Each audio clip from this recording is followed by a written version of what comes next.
Hello, મારું નામ doctor અજોડ શાહ, ક્રિસ હોસ્પિટલ વાયલી. આજે આપણે વાત કરીશું ઘૂંટણના સાંધામાં આવેલા સ્નાયુઓની. મુખ્ય 4 સ્નાયુઓ આવેલા હોય છે, જેમાં 2 ઘૂંટણના સાંધાની અંદર અને 2 બહારની બાજુના સપોર્ટ તરીકે હોય છે. અંદરની બાજુના સ્નાયુઓને એન્ટિરિયર ક્રુશિયેટ લિગામેન્ટ એટલે કે ACL અને પોસ્ટિરિયર ક્રુશિયેટ લિગામેન્ટ એટલે કે PCL કહેવાય છે, જે ઘૂંટણના 2 હાડકાઓની એકબીજાથી આગળ પાછળ થતી મૂવમેન્ટને પ્રિવેન્ટ કરે છે અને રોટેશનલ સ્ટેબિલિટી પ્રોવાઈડ કરે છે.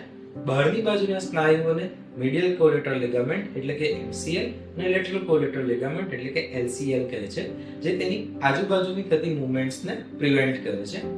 આ સ્નાયુઓની ઇન્જરી સ્પોર્ટ્સ દરમિયાન વધુ પ્રમાણમાં જોવા મળતી હોય છે, જેમ કે ફૂટબોલ, ક્રિકેટ રમતા રમતા ઘૂંટણના સાંધામાં જર્ક આવે તો આ સ્નાયુઓ ફાટી શકતા હોય છે.